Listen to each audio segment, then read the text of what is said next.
Hello, hello. Hello. Hi guys. Hope the audio and video is coming fine. There will be some lag for no reason again, I guess, because it's obvious and it's my bad luck. No, I think no lag so far. Nice. Good evening, guys. It's good to be joining with Brahma Puran again. I've missed this. Brahma Puran has that kind of a quality which kind of draws you and keeps calling out to you. If you don't read it for one day, you feel like you missed something in the day. It's also fascinating and beautiful. Let some more people join and then I'll start. Before that, we have to discuss a little bit of politics, just because waiting for more people to join. So the Bengal governor is doing some crazy shit, which is something not people in Bengal are acquainted with, or you used to. But you see, desperate times call for desperate measures. So all the while that people have been complaining that BJP isn't doing enough, all the government, the central government hasn't done enough to protect the people who are victims of violence in Bengal during every election. So I guess in a legal sense, that cannot be overturned by CGI Chandrachud. This is the best that they can do through legal, sane political channels, not political channels, at least legal framework channels. That see, this governor is being a little extra tougher on violence and holding people accountable, holding the Bengal Election Commission accountable, holding Trinamool Congress or the West Bengal government accountable. That's as much as they can do. I think anything more than this will be countered and struck down by CGI Chandrachud, and then even more violence will begin in Bengal. So I guess there's some occasion. This is some occasion to celebrate the achievements, the efforts of governor. It's not an achievement as of yet. 18 people have died so far, I think. Last I had checked 15. Today I just a few hours back I heard someone say 18 people have died just for pre-poll celebrations of panchayat election. Okay, the panchayat election hasn't even happened. अभी भी election day बाकी है, फिर उसके बाद का मारपीट बाकी है. उसके पहले ही 18 लोग ऑलरेडी मर चुके हैं. 3 or 4 of them are from Trinamool Congress itself. Dhankar was a good governor, and yes, and now this governor is accelerating the thing a little more. He's pressing harder on the accelerator, so people are really pissed off. Okay. Let's start. Okay, by the way, I have one thing to ask you guys. Oh, halfway through VBT. This book has revealed a lot. Nice. Maximus is reading Vigyan Bhairav Tantra already. So, last day when I discussed that this book I'm reading by Sir Roger Scruton, there are 2 chapters that I have read so far which seem excessively close to Hinduism, okay? So, let me know if you guys would want to hear those chapters, okay? One is on conserving nature and one is on diets, eating meat versus not eating meat. So it seems like he has read Manusmriti. Some parts seem direct out of our Hindu texts, okay? Some parts seem directly out of Arthashastra. And I know he has read some Hindu texts because in his discussion with Jordan Peterson, when they were discussing how to comprehend the transcendent, the transcendental realm, there he had actually quoted things like the Hindu concept of Brahman is kind of similar to what we are discussing. He said this, so he has actually had some reading of Hinduism. So again, at best, what it seems to me that he is also like Jordan Peterson. He's a Christian apologist, which is to say, this is not a derogatory term that I'm using. I'm saying that he delves into the topic, the specific field of study called Christian apologetics, which in my opinion is just to make it as Hindu as possible.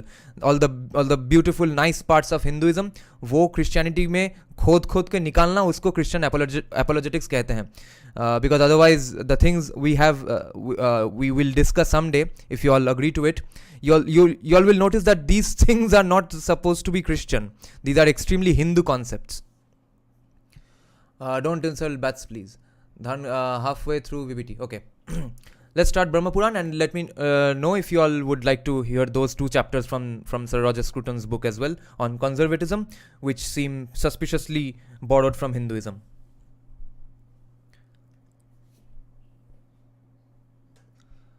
Cultural digestion. No. Appropriation. Okay, let me have a sip of coffee. Let's start Brahma Puran. the Bengali live stream was fun. I curse too much. I need to really cut down on my galis. अब क्या करे, इतने दिनों का अभ्यास है, habit है, और कुछ चीज़ों को गाली के बिना एड्रेस भी नहीं कर सकते हैं. क्या बोले अब. If I don't use galis and use conventional words like that is unacceptable, that is very untrue, then I'll sound like a nice politician. So I don't want to sound like a nice politician. I'm Batman. Nice. Okay. So today's subchapter is called Greatness of Purushottama Kshetra. Brahma said, I have thus spoken. So I'm hoping all of you guys have been following the Brahma Purana live streams. So this is Brahma narrating things to rishis sitting in front of him, which is in turn being narrated by Lomaharshana actually. So this is basically Lomaharshana saying that Brahma said this to the rishis sitting in front of Brahma. So it's back to coffee today. Yes, it's called liberating. Okay, now nice. वो श्लोक है. Okay, so Brahma said, I have thus spoken about Ananta's greatness and that of Purushottama Kshetra. क्योंकि last दिन हमने वो discuss किया था. Last सब चैप्टर था कि greatness of Ananta Vasudeva. Isn't it? Yeah, Ananta Vasudeva. I have spoken about Ananta's greatness and that of Purushottama Kshetra. That Purushottama Kshetra bestows objects of pleasure and emancipation on men and is very rare. Pundarikaksha, the one who holds the conch shell, the chakra and the mace, is there. He is handsome and is attired in yellow garments. He is the one who killed Kamsa and Keshi. Krishna is revered by the gods and the asuras. If a person sees him, Samkarshana and Shubhadra there is no doubt that he is blessed. If a person sees him, Samkarshana and Shubhadra. The divinity is the lord of the three worlds and confers all the objects of desire. If a person constantly meditates on Krishna, there is no doubt that he will be liberated. If a person is devoted to Krishna, remembers Krishna in the night and remembers Krishna on getting up, when he is separated from his body, he enters Krishna. Just as oblations offered through mantras enter fire, in the same way he enters Krishna. O best among sages! Therefore, if a person desires liberation, he must attempt to see the lotus-eyed Krishna in that Kshetra, Paddalochan. Learned people who see Krishna, the wielder of the plough, meaning Balarama, and Subhadra, when they are laid down to sleep, they go to Hari's abode. Whatever be the time, if a person devotedly sees Purushottama, Rohini's son, and Shubhadra, he goes to Vishnu's world. If a person resides in Purushottama for 4 months or for an entire year, he obtains fruits that are greater than the fruits obtained by visiting all the tirthas on earth. If a learned group of people conquer their senses and conquer their rage and reside there all the time, they obtain the fruits of austerity. If a man torments himself in austerity in Purushottama for a month, he obtains the fruits of performing austerity in other tirthas for 10,000 years. Why do we always think of Krishna rather Vishnu, especially when Krishna is his avatar only? I don't know. Brahma, the different of these things are written by different people of different sampradayas. So these parts of Brahma Purana might have been written by those people who believed in this reverse engineering. Fruits are obtained through austerity, brahmacharya, and giving up of attachment. All these things you will notice that they are discussed by Roger Scruton as well. Learned people always obtain those fruits there. Fruits have been derived from bathing and donations at all the sacred tirthas. Learned people always obtain all those fruits there. Fruits from properly undertaking vows and following niyama at tirthas have been spoken about. Every day, a pure man obtains all those fruits there. There are many kinds of fruits that are obtained by performing rites and sacrifices. Every day, a man who controls his senses obtains those fruits there, phal. If a man approaches the Kalpavriksha in Purushottama Kshetra and gives up his body there is no doubt that he obtains emancipation. If he gives up his body in the space between the Vata tree and the ocean, there is no doubt that he obtains the supreme objective of emancipation, which is so very difficult to get. Even if a man gives up his body there unwillingly, he is freed from all misery and obtains emancipation, which is so very difficult to get. What does this mean? He gives up his body there unwillingly. So if he gets murdered there, even then these fruits will be gained by him. Even if worms, insects, flying insects, and other inferior species give up their bodies there, they too obtain the supreme destination. O Brahmanas, look at people wandering around in other tirthas in the world. The fruits obtained from the tirtha known as Purushottama are superior to all those. Even if a mortal man faithfully sees Purushottama even once, he becomes supreme among 1,000 men. In the Vedas and the Puranas, the excellent Purusha is superior to Prakriti. In this world, it is the same with Purushottama. In Vedanta and in the Puranas, he is spoken of as the Paramatman. For the welfare of the universe, he is the one who exists in the form of Purushottama. O supreme among Brahmanas, in this Kshetra, if a man gives up his body willingly or unwillingly, on the road, in a cremation ground, within the house, at a place along the road, or anywhere else, he obtains emancipation. Therefore, a man who desires emancipation must properly attempt to give up his life there. Which man is capable of describing the greatness of the place known as Purushottama? If a man sees the vata tree there, even the sin of killing a Brahmana is dispelled. I have described some of the qualities of that Kshetra. Even if one has hundreds of years, who is capable of speaking about all the qualities? O best among sages, if you desire eternal emancipation, reside attentively in that supreme and sacred tirtha. Vyasa continued, quote, They heard the words of Brahma, whose birth is not manifest, and dwelt there, thus obtaining the supreme destination. O supreme Brahmanas, therefore if you desire emancipation, you must make efforts to reside in the supreme Kshetra known as Purushottama. End quote. Now next subchapter begins. It's called Kandu's story.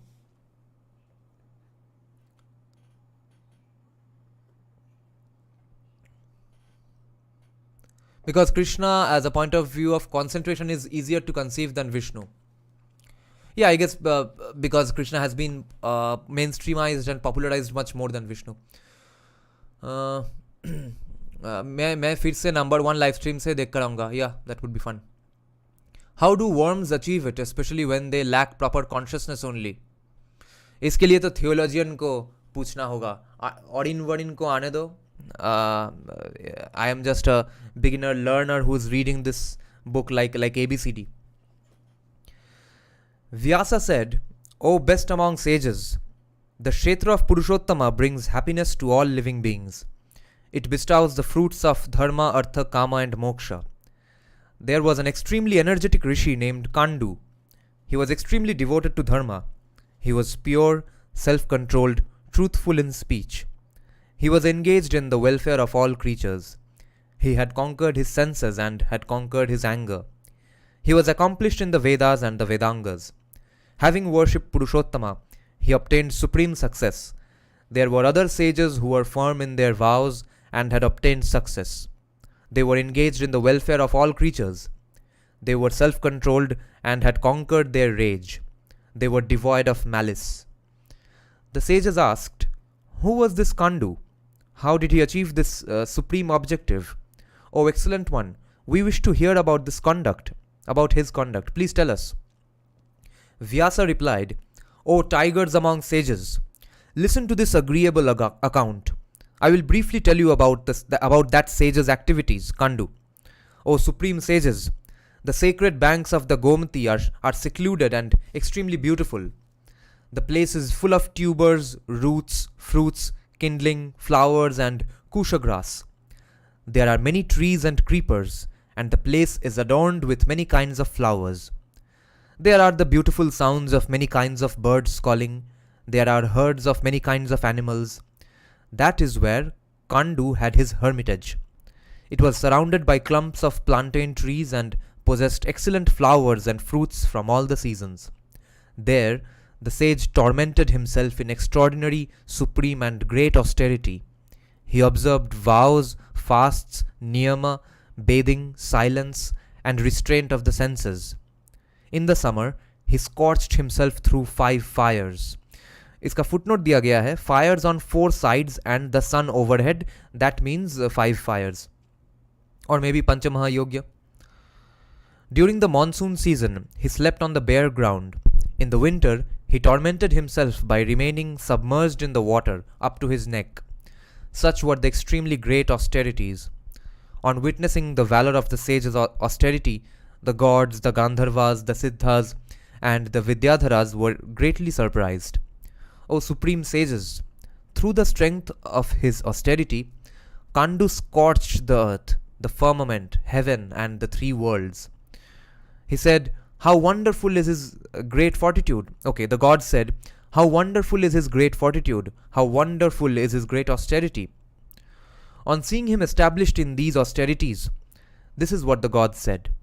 Along with Shakra, the gods were anxious and consulted among themselves. Footnote दिया गया है कि the gods, especially Indra, were anxious that as a result of powers and boons obtained through such austerities, the positions of the gods would be usurped. Therefore, they sought to create impediments.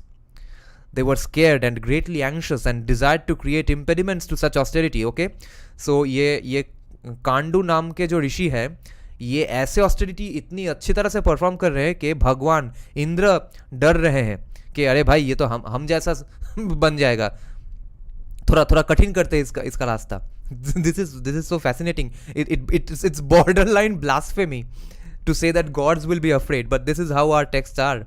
They are conversations, free-flowing discussions of stuff. Discerning, meaning understanding their intention, Shakra, the lord of the 3 worlds, spoke to Pramlocha, who was an Apsara. Her hips were beautiful and she was proud of her youth and beauty. She was slender at the waist and her teeth were beautiful. Her hips were wide and her breasts were full. She possessed all the auspicious signs and Bala's destroyer. Bala's destroyer meaning Indra killed a demon named Bala. Okay, this may be Bala. She possessed all the auspicious signs and Bala's destroyer spoke to her. O Pramlocha, this is Bala's destroyer, Indra, talking to that Apsara, okay? O Pramlocha, quickly go to the spot where the sage is tormenting himself, O auspicious one, and so that an impediment is created in the path of his austerity, the difficulty, and agitate his mind. Pramlocha replied, O Lord, O best among the gods, I always act in accordance with your words. However, in this particular case, I have a doubt about whether I will remain alive. I am scared of that supreme sage. He is established in Brahmacharya. His austerities blaze in their great ferocity, and he is as resplendent as the sun or the fire. When he knows that I have approached to create an obstruction, the sage will be angry. Kandu is extremely energetic and he will invoke a curse on me. It will be very difficult to withstand. There are other Apsaras who are proud of their youth and beauty. Urvashi, Menaka, Rambha, Ghritachi, Punjikasthala, Vishwachi, Sahajanya, Purvachitti, Tilottama, Alambusha, Mishrakeshi, Shashilekha and Vamana. They are slender at the waist and their faces are beautiful. Their breasts are upraised and full. They are skilled in spreading desire. Engage one of them. What is happening? First we learn that God Indra is afraid of a sage who is so good at his austerities. Now he hires an Apsara to distract him, and the Apsara says, "नहीं हमसे नहीं हो पाएगा, किसी और को बताइए." Okay, let's check some comments. Okay, interesting discussion going on here about the worm. Let's see what y'all said. Anushka is saying, here I suppose Krishna is not to be conceived in his personified form but as a consciousness to realize the soul, Atman. That is identical to ultimate reality, which is Brahman, although I could be wrong. Worms have the basics of consciousness in the sense that they are aware of what to do. This should not be confused with intelligence. So Purushottam is perfect intermediate stage between materialism and spiritualism, where the person ever after achievements dedicates oneself to serve the society. Still, I believe it's super hard for a worm or even an animal to attain the stage of Purushottam compared to humans. No, consciousness is a higher order cognitive function. Worms may be sentient beings, they might have limited self-awareness, but consciousness requires complex neural networks that only humans can access. Think about it like this. The worm's level of Purushottama is being able to complete its karma, not karma, as in tilling the soil. Acha, so the plants and subterranean organisms can breathe. Okay, for a stoner, Maximus Prime is pretty knowledgeable on this. That's what I'm trying to convey. It's questionable whether worms have such awareness to even understand what consciousness is. I think it's still complex. You see, almost all earthworms help in tilling lands. What extra do they do? That's the question, right? That's also a point. Okay, let me have a sip of coffee, then we'll continue. Okay, so अप्सरा का नाम क्या था? Pramlocha. So Pramlocha says, हमसे नहीं हो पाएगा, किसी और अप्सरा को बोलिए. Brahma continued that hearing her words, Shachi's consort spoke to her again. O auspicious one, let the others you have named remain here. You are skilled. To help you, I will give you Kama, Vasanta and Vayu. Okay, now a footnote is being given, okay. There are layers in the way the story is being told. Brahma is the original speaker addressing the sages on Mount Meru. The account is repeated by Vyasa speaking to the sages in Kurukshetra. That account is again repeated by Loma Harshana addressing the sages in sitting in the forest in Naimisha, which we began with in the beginning of the Brahma Purana. In this chapter, sections are sometimes attributed to Vyasa and sometimes to Brahma. For the sake of consistency, we have stuck with Brahma slash Vyasa within the same paragraph. And the second footnote being given is saying that ये जो कहा कि to help you I will give you Kama, Vasanta and Vayu, respectively the god of love, spring and breeze or wind. O one with the excellent hips, with you they will go to the spot where the great sage is. End quote. Hearing Shakra's words, the beautiful lady with the beautiful eyes travelled through the sky. She went and saw the superb and lovely forest and the unblemished sage, blazing in his austerity, seated in his hermitage. Along with them, she saw the lovely forest, which was like Nandana. There were superb and excellent flowers from all the seasons, and the place was full of groups of monkeys. There were sacred clumps of lotuses. The forest was full of many sprouts. The beautiful and sweet sounds of birds calling were agreeable to the ears. She saw the trees laden with excellent fruits from all the seasons. There were resplendent flowers from all the seasons. The sounds of birds calling could be heard. This is where the sage Kandu is meditating or doing his austerities, okay?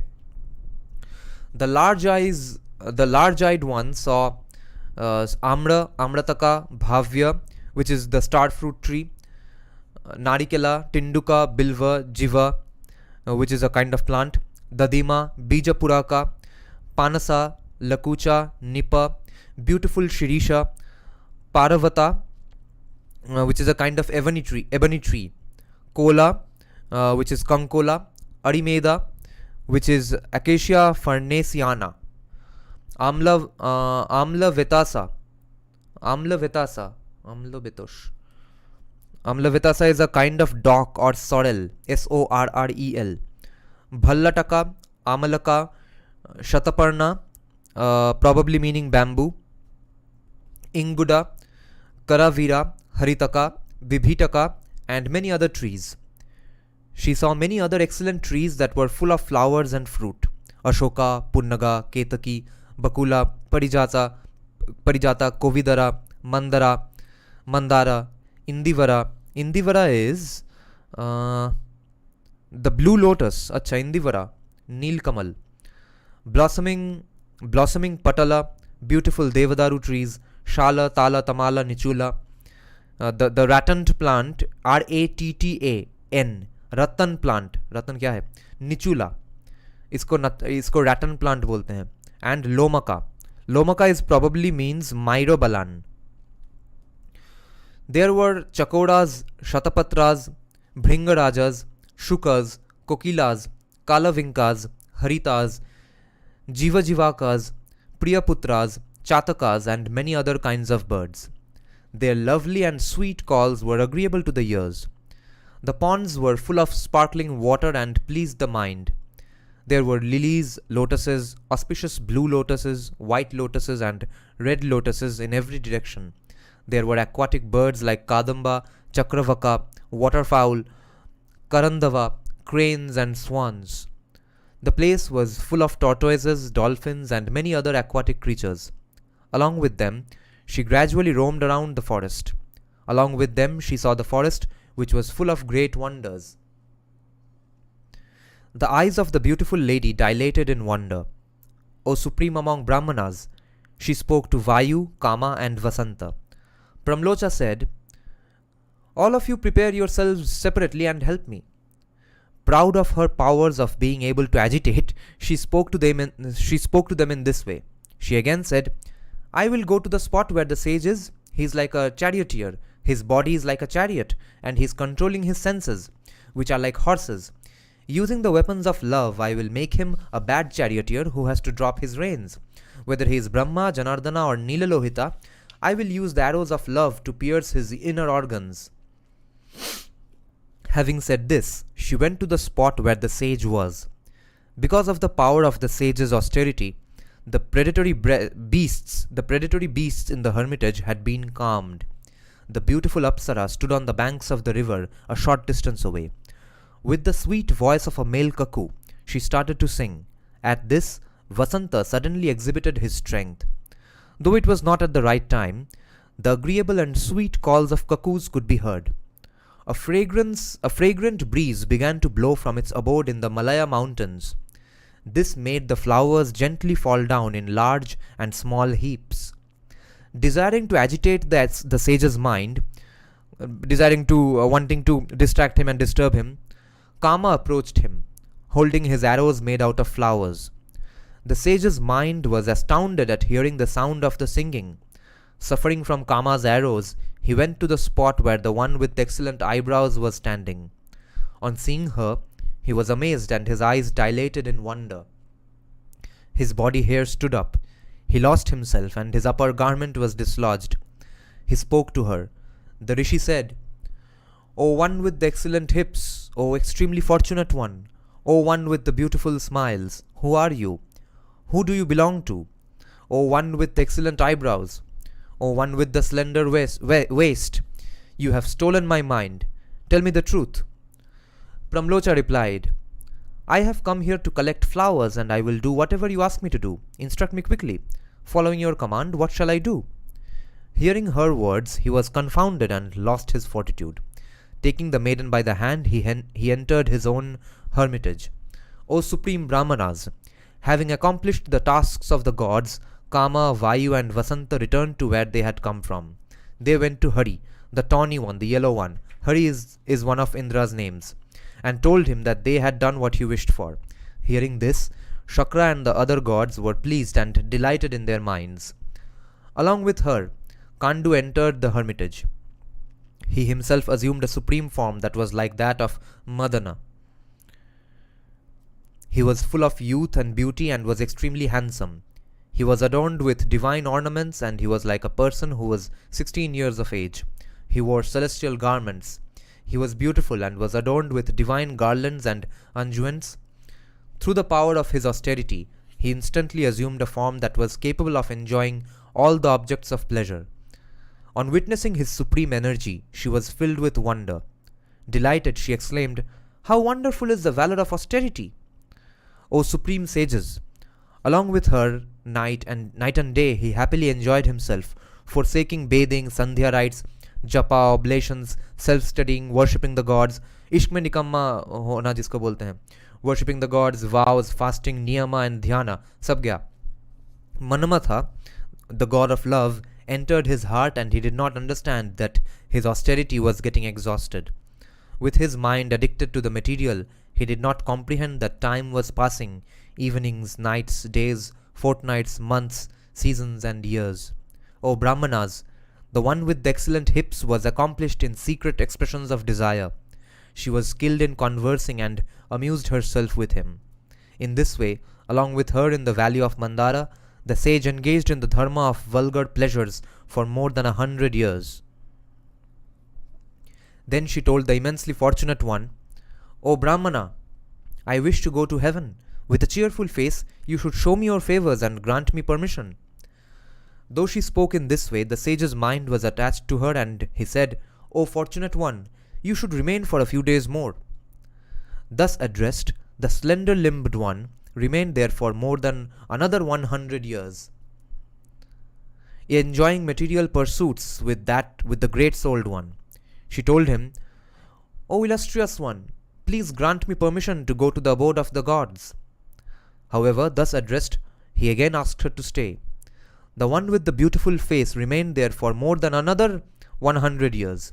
With a smile of love on her face, she said, O Brahmana, I will go to heaven.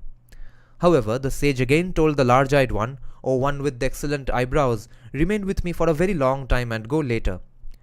Scared of being cursed by the rishi, the one with the excellent hips again remained there for a little less than 200 years. Whenever she told the immensely fortunate one about going to the abode of the king of the gods, he repeatedly asked her to stay. The timid one was scared of being cursed, and his kindness made her amiable. She also knew quite well about being separated in love.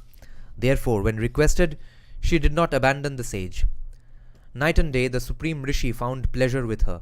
His senses overcome by Manamatha, he found newer and newer ways of expressing love. On one occasion, the sage was swiftly emerging from his cottage. As he was emerging, the auspicious one asked him, Where are you going? Thus addressed, he replied, O auspicious one, the day is about to end and I must perform the Sandhya rites, otherwise there will be a violation of the rituals. Delighted, she laughed and told the great sage, O one who knows everything about Dharma, is it only today that the day is about to end? When days passed earlier, you did not perform the rites. I am surprised at what you have said. The sage said, O fortunate one, this morning you came to me on the auspicious banks of the river, O one with the excellent hips. That is when I saw you and you entered my hermitage. It is now evening and the day has come to an end. Why are you laughing at me now? Tell me truthfully. Pramlocha replied, O Brahmana, it is true that I arrived in the morning. That statement is not false, but it was not today. Hundreds of years have passed since that time. Okay, now this is turning out to be a thriller, guys.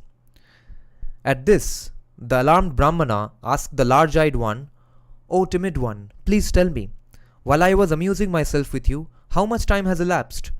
Pramlocha replied, Since the time I arrived before you, 907 years, 6 months and 3 days have elapsed. The rishi asked, O timid one, O auspicious one, is that the truth or are you saying this in jest? It seems to me that I have been with you only for a single day. Pramlocha replied, O Brahmana, how can I possibly utter a lie in your presence, especially when I have been asked by someone like you, whose path I always follow? O supreme among Brahmanas, this is again Brahma narrating. Hearing her words, the sage reprimanded himself. The sage said, Shame on me and my wicked conduct. My austerities have been destroyed. My store of knowledge about the Brahman has been destroyed. My sense of discrimination has been taken away by a woman who has been created for the sake of delusion.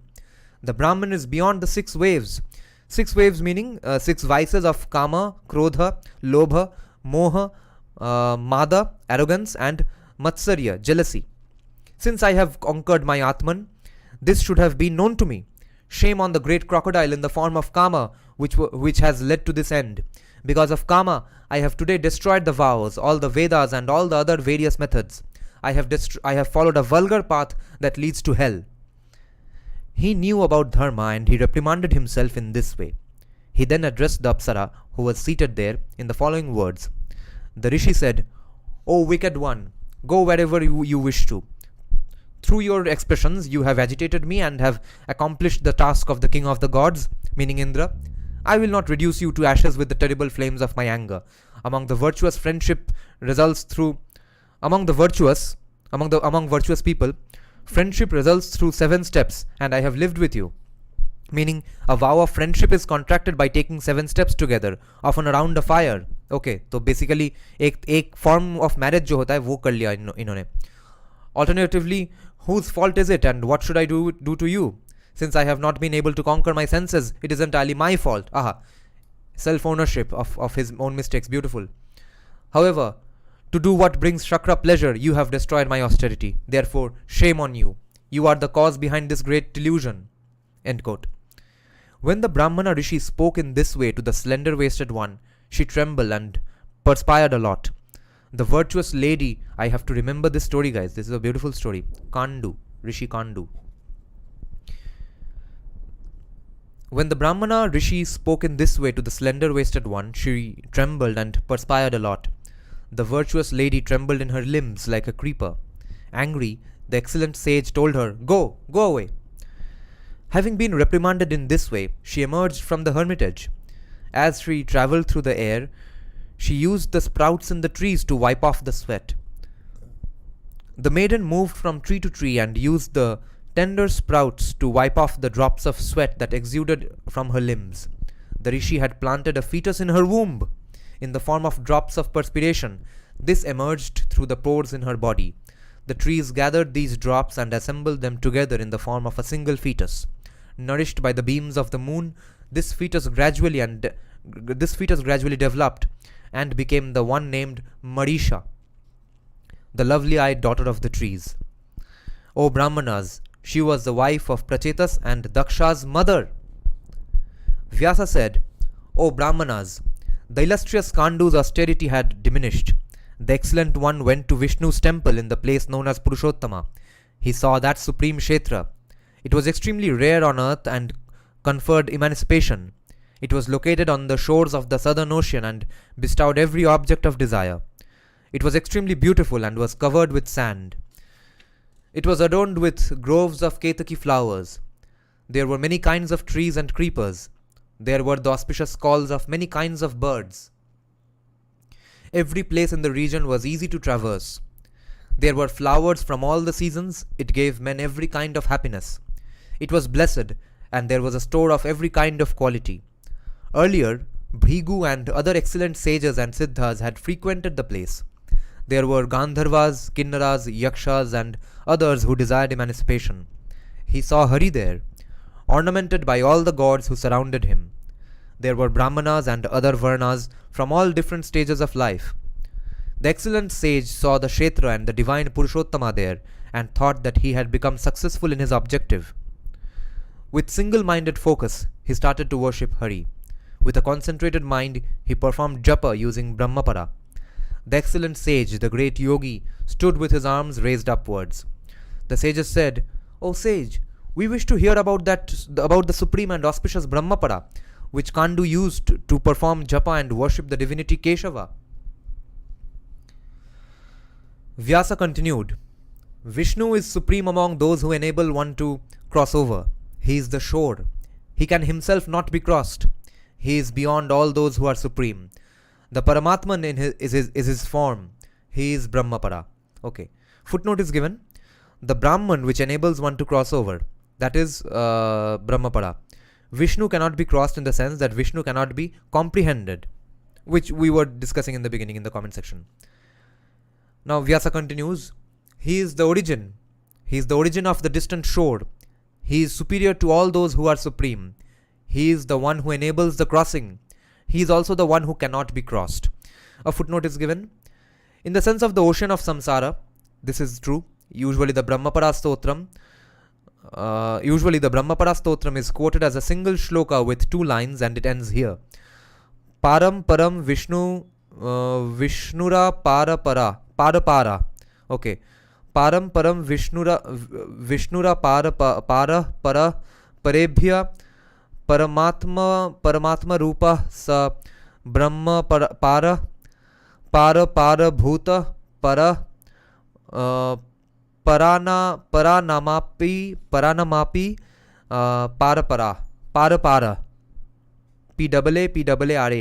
para. In the text, a more complete stotram with 4 shlokas is given. For the other 3 shlokas, we have only given translations. Okay, let's see. So, he is the one who enables the crossing. He is also the one who cannot be crossed. Okay, let me have a sip of coffee. Apsara Pramlocha is supposed to symbolize Prakriti, the feminine aspect of existence, chaos. She is associated with delusion. Here the sage got tricked by Prakriti into desires and worldly pleasures. Yeah, beautiful story. Abhay Agarwal, yes, Bibek Debroy is a genius. Stay focused and grind, guys. That's the message I given here, yes. This whole section sounds like diss tracks. आज की भाषा में कहे तो ऋषि कांडू का okay, let's could this not be seen as misogyny, as women have been used as symbol of destruction for men? uh, unless you mean misogyny is a non-existent thing. If it's true तो क्या करे, misogyny है कि नहीं है वो feminist का problem है. ये तो true है, men do get distracted by women because they are that, it's a sign of respect. I would say that let's say I'm playing a video game. If a random thing or a random person comes and tries to distract me and I don't get distracted, that means that person is not that significant to me. If a woman comes and distracts me and I get distracted, then that speaks of the amount of value and importance that woman brings to my life. So it's a sign of respect that woman was able to distract the rishi. जो कि इतना, and it's not just any rishi. It's not just any random guy trying to do some austerities. This guy is so qualified and so skilled in his austerities that gods and mainly Indra is getting afraid that अरे भाई ये इतना austerity कर रहा है तो हम जैसा हो जाएगा तो भेजो किसी को. तो it's obviously a huge achievement of Apsara Pramlocha to distract even such a disciplined rishi. This means feminine is more powerful than the masculine. Lol. Chaos and order. Yes. And we need a balance between chaos and order. Only chaos means anarchy, only order means Nazism and communism. Nice brainstorming. Okay, let's see if any stotram comes up. He is the one who enables the crossing. He is also the one who cannot be crossed. He is the cause. He is the one who resorts to the cause. And he is the cause of the cause too. He is the supreme among everything that is a cause of the cause. He is what needs to be done. He is the action and the agent. In many different forms, he is the one who protects everything. The Lord is the Brahman. He exists in everything. The Brahman is Prajapati. He is Achyuta. Vishnu is the Brahman, without decay, eternal and without birth. He is the impartial and original one, free of every kind of attachment. इससे याद आया कि वो क्या नंदी जिनका नाम है जो तंत्र का एक्सपर्ट है, साधका है, जो बियर बाइसेप्स में आए थे 2 बार, राजश्री नंदी. हाँ, तो वो एक टर्म यूज कर रहे थे वो दोनों पॉडकास्ट में ही repeatedly, which I found very apt. It's a very nice English word to use for gods and deities who are in the manifest form. Okay, he repeatedly use the word these beings. Okay, and he's saying that हम जो ये साधना करते हैं या फिर जो भी पूजा पाठ यज्ञ करते हैं उससे हम कनेक्ट करने की कोशिश कर रहे हैं with these beings. He does not say with these devtas, with these gods or deities or Ishwar. No, वो सब बाद में. In its most primary form, in its most basic boiled down language, what could it be called? They are beings who might be aliens, so to speak, who might be just vibrations, and who might be beyond these 3 or 4 dimensions that we have in our lives, and who are definitely beyond the 5 senses that we can perceive. Okay, so that's I think a very apt word to use. They are beings, and there are negative beings, there are positive beings, negative beings who can have positive effects at different times, positive beings who can have negative impacts, but it's the way you call them and it's the way you pursue them is what matters, and how you get to meet the being. So being is a very nice word to use. Okay, well, it's natural for males. I mean, biologically, that's the difference between male and female. Feminine character can resist. Testosterone and estrogen are different things after all. We have to admit that. So what is the purpose of women in this world? To create chaos? Do they not have a purpose to achieve Brahman? Yes, they have. Why can't they achieve Brahman and cause chaos at the same time? I believe we should not conflate male-female differences with masculine-feminine duality. That is an important important point. Mr. Being. He is the impartial and original one, free of every kind of attachment. Purushottama is the everlasting and imperishable Brahman without birth. Like the Brahman, let my taints of attachment go away and be pacified. O excellent Brahmanas, Purushottama heard the sage perform japa with Brahmapada and knew that his devotion was supreme and extremely firm. The divinity is affectionate towards his devotees and was filled with great delight. O Brahmanas, astride Garuda, the joy of Vinata's lineage, Madhusudana approached him. He addressed him in words that rumbled like the clouds and made the directions resound. The illustrious one said, O sage, tell me about the supreme task that is in your mind. I am the one who bestows boons, and I have come before you. One who is excellent in vows, ask for a boon. He heard the words of the Lord of the Gods, the one who holds the chakra. He opened his eyes and suddenly saw Hari in front of him. He was like an atasi flower, and his large eyes were like the petals of lotuses. He held a conch shell, a chakra, and a gada in his hands. I have never heard of Krishna being repeatedly. This is the fact that Krishna is being repeatedly addressed to as someone appearing with a conch shell, chakra, and a mace. This is new to me. I have never seen pictures of Krishna holding a gada. This is interesting. Were you guys familiar with this description of Krishna? I've never seen any image of Krishna with a gada. बार ये बोला जा रहा है कि conch shell, chakra, and mace, MACE, which is a gada. He wore a diadem and armlets. The Lord had extensive limbs and was four-armed, clad in yellow garments. He bore the Shrivatsa mark and was adorned with a garland of wildflowers. यहाँ पे footnote है कि the text has an additional shloka that it believes to be interpolated. He possessed all the signs and was adorned with all the ornaments. His limbs were smeared with divine sandalwood paste, chandan, and he was adorned with celestial garlands. So chandan vilepana. And was adorned with celestial garlands. He wore a diadem and armlets. The Lord had extensive limbs and was four-armed, clad in yellow garments. He bore the Shrivatsa mark and was adorned with a garland of wildflowers. At this, he was filled with wonder and his body hair stood up, literally meaning Lomaharshana. Like a rod, he prostrated himself on the ground and bowed down. Quote, Today my birth has been rendered successful. Today my austerities have met with success. End quote. Saying this, the tiger among sages started to praise him. Okay, now full sotram is coming up. Get ready. It's not a gigantic gada. Usually it's one of those miniature ones, the same way we see on Durga Pratima. But वो भी picture में कभी नहीं देखा है मैंने. In years to come, these stores will be reversed. Stores or stories? What stores? Do you mean that the ideas of masculinity and femininity will be reversed? Yeah, stories. Okay. So now Kandu. Okay, let me just fix the camera a little. Okay, now Rishi Kandu is talking to Krishna. Okay. O Narayana, O Hari, O one with the Shrivatsa mark, O Lord of the universe, O seed of the universe, O refuge of the universe, O witness of the universe, I bow down to you. O one who is not manifest, O Jishnu, the victorious one, O one who is the origin, O Pradhana, O Purushottama, O Pundarikaksha, O Govinda, O protector of the worlds, I bow down to you.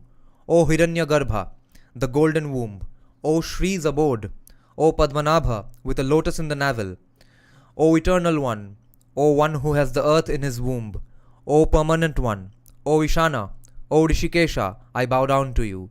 O one without a beginning, O one without an end, O Amrita, O one who cannot be vanquished, O supreme among those who are victorious, victory to you. O one who has not been conquered, O Akhandala, Akhandala is Indra's name, O Krishna, O Srinivasa, I bow down to you. O one who has yoga in his Atman, O one whose Atman cannot be measured, O Atman of the worlds, O eternal one, O one who is at the summit, O immovable one, O one who cannot be comprehended, O water, I bow down to you. O one who should be worshipped, O one who bestows boons, O Ananta, O origin of Brahmana, O origin of Brahma, O store of qualities, O Lord of creation, union and destruction, O Vasudeva, I bow down to you. O Parjanya, O one who propagates Dharma, O one who is impossible to cross, O one who is established far away, O destroyer of misery and affliction, O Hari, O one who lies down in the waters, I bow down to you.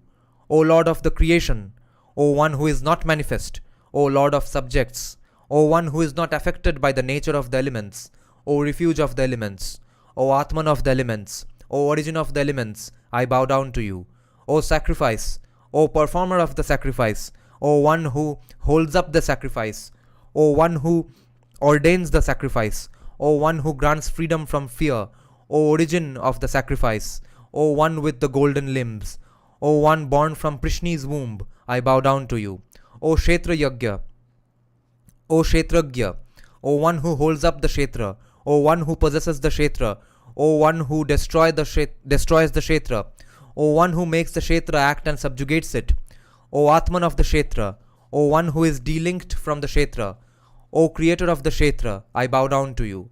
O store of gunas, O abode of gunas, O refuge of gunas, O one who makes the gunas flow, O enjoyer of gunas, O one who takes pleasure in the gunas, O one who renounces the gunas, I bow down to you. You are Vishnu, you are Hari, you are the one who holds the chakra, you are Jishnu, you are Janardana, you are the elements, you are Vashatkara, you are the future, you are the Lord of the present, you are the one who created subjects, you are not manifest, you are the creator, you are the one who nurtures the subjects, you are the one who thinks of creating subjects. You are spoken of as the Lord and divinity who is without origin, you are infinite, you know what has been done, you are Prakriti, you are Vrishakapi, you are Rudra, you are impossible to assail, you never fail, you are the Lord, you are Vishwakarma, you are Jishnu, you are Shambhu, you are the one who assumes the form of a bull, you are Shankara, you are Ushanas, you are truth, you are the austerities of people, you are the conqueror of the universe, you are blessing, you are the one in whom refuge is sought, you are imperishable, you are Shambhu, you are Swayambhu, you are the oldest, you are the one on whom one depends, you are Aditya, you are Omkara, you are Prana, you are the one who destroys darkness, you are Parjanya, you are the famous one, you are the creator, you are the Lord of the gods, you are the Rig hymns, you are the Yajur hymns, you are the Sama hymns, you are the Atman, you are the revered one,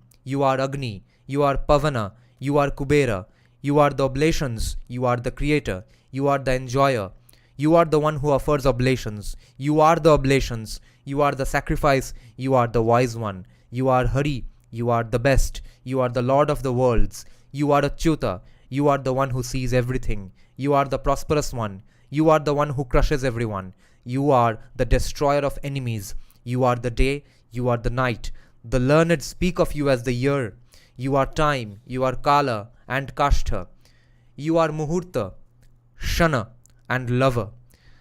You are child, you are a child, you are aged, you are a man, you are a woman, you are a eunuch, you are the origin of the universe, you are the eye, you are Sthanu, you are the pure one, you are the years, you are eternal, you are unconquered, you are Upendra, you are the excellent one, you confer bliss on the entire universe, you are Vedanga, you are the one to be studied, you are the Vedas, you are the one to be known, you are Dhatri, you are Vidhatri, you are the controlled one, you are the cause behind the origin of the universe, you are Dhatri, you are Purnavasu, you are the one who knows, you are the one who holds up all Atmans, you are beyond the grasp of the senses, you are foremost among groups, you are Suparna, you are without a beginning, you are the aggregate, you are extremely great, you are the one who holds up the Atman, you are Achyuta, you are Yama, you are Niyama, you are the lofty one, you possess 4 arms, you are food, you are inside the Atman, you are spoken of as the Paramatman, you are the Guru, you are the weighty one, you are the left, you are the right, you are the Pippala tree, you do not go, you are manifest, you are Prajapati, you possess a golden navel, you are God, you are the moon, you are Prajapati, your form cannot be indicated, you are Yama, you are the one who destroys the enemies of the gods, you are Samkarshana, you are the divinity, you are the doer, you are eternal, you are Vasudeva, your Atman cannot be measured, you are devoid of gunas, you are the eldest, you are the greatest, you are the one who endures, you are Madhava, you possess 1,000 heads, you are the divinity who is not manifest, you possess 1,000 heads, you possess 1,000 eyes, you possess 1,000 feet, you are the divinity who is Virat, you are the Lord of the gods, you are the God of the gods, you are the one who stands 10 angulas above the others, you are spoken of as the past, you are Purusha, you are Shakra, You are the excellent one. You are what will occur in the future. You are Ishana. You are Rita. You are Amrita. This world sprouts from you. You are the greatest. You are the excellent one. You are the most superior Purusha. You are the divinity who is established in 10 forms. 4 of your parts are manifested in the universe. 9 immortal parts are in heaven. 9 parts are in the firmament, and there is also the eternal Purusha. 2 parts are on earth, and 4 parts used to be here. Vishnu has 10 avatars, incarnations, and it is tempting to interpret the 10 forms as the 10 avatars. But this alone does not explain the other numbers given. Though it is not very clear, the text probably has allusions to Panchatantra doctrines. In these, Narayana has 5 manifestations. Para, Vyuha, there are 4 manifestations as Vasudeva, Samkarshana, Pradyumna, and Aniruddha. Vibhava, the avatars. Archa, images that are murtis that are worshipped. And Antarayami, existing inside. The 4 parts manifest in the universe are there. The 4 parts manifest in the universe are then Vasudeva, Samkarshana, Pradyumna, and Aniruddha. The eternal Purusha is the Para form. The 9 parts in heaven and the firmament are the ones other than the Para form. The 2 parts on the earth are Nara and Narayana, mentioned as 5th in the listing of Vishnu's 24 incarnations. The first 4 are Adipurusha, Sanat Kumara, Varaha, and Narada, and these might be the 4 parts that used to be on earth. The sacrifices emanated from your essence. You are the cause of rain in the universe. Virat originated from your essence. You are the Purusha who is in the heart of the universe. In your energy, fame, and prosperity, you are the one who transcends the elements. It is from your essence that Prishadajya, the food of the gods, probably meaning a ghee mixed with coagulated milk, Prishadajya, the food of the gods, originated. Your essence is the origin of villages, forests, herbs, domestic animals, and wild animals. You are the one who should be meditated on. You are meditation. You are the supreme one who created the herbs. You are the gods of the gods. With 7 faces, you are spoken of as time, meaning the 7 days of the week. You have a blazing image. You are the mobile and immobile objects. You are everything in the universe, that which moves and that which does not move. Everything originates in your essence. Everything is established in you. You are Aniruddha. You are Madhava. You are Pradyumna. You are the one who destroys the enemies of the gods. You are the divinity who is best among all the gods. You are the refuge of all the worlds. O lotus-eyed ones, save me. O Narayana, I bow down to you. O illustrious Vishnu, I bow down to you. O Purushottama, I bow down to you. O Lord of all the worlds, I bow down to you. O Kamala's abode, Kamala is Lakshmi's name, I bow down to you. O abode of Gunas, I bow down to you. O Vasudeva, I bow down to you. O best among the gods, I bow down to you. O Janardana, I bow down to you. O eternal one, I bow down to you. O one whom yogis cannot comprehend, I bow down to you. O abode of yoga, I bow down to you. O Rama's consort, O Shri's consort, O Lord of the universe. Rama is Lakshmi's name. So, O Rama's consort, O Shri's consort, O Lord of the universe, I always bow down to you. O Lord of the universe, O origin of the universe, O Lord of the learned, I bow down to you. O Lord of the heaven, I bow down to you. O Lord of the earth, I bow down to you. O slayer of Madhu, I bow down to you. O lotus-eyed one, I bow down to you.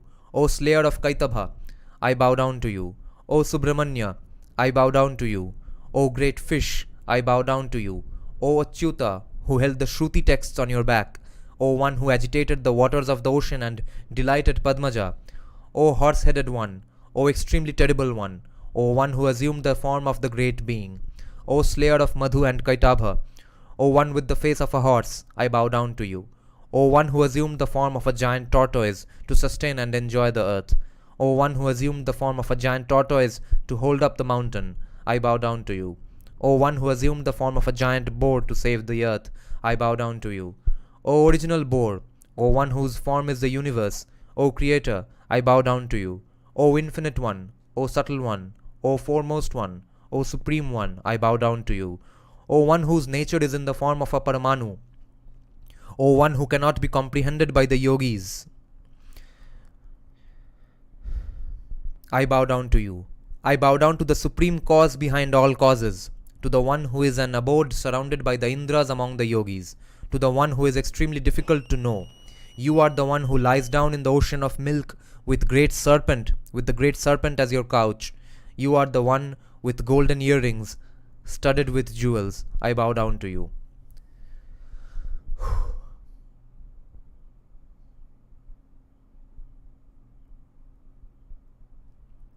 Yeah, let me just have a sip of coffee. Yeah, I got zoned out for a while.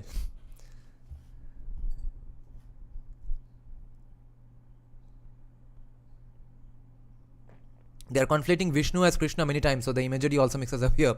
We must also remember Krishna worship has changed over the ages, emphasizing on different aspects of the god. Yeah.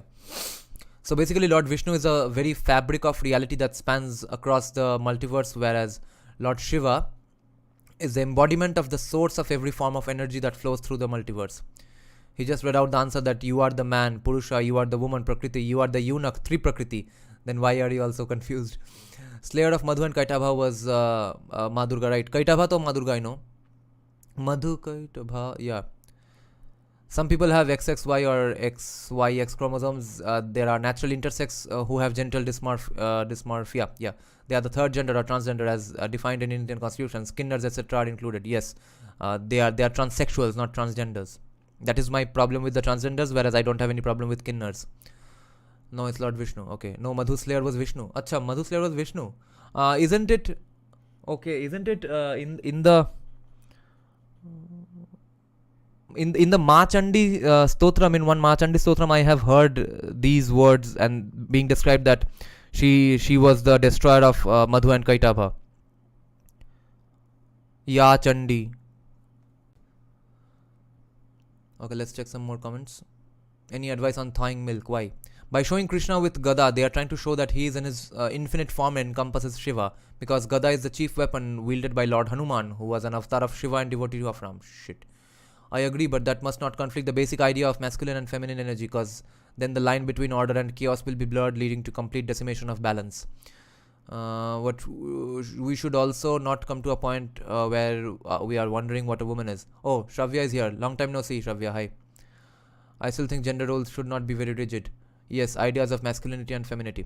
No, rigid in the sense that what you are encouraging, what you ask your friends and family to do, what you do yourself in those senses, not in the legal terms. Crisis has been averted, milk has melted. Lies. Okay. Now we'll restart Brahma Purana.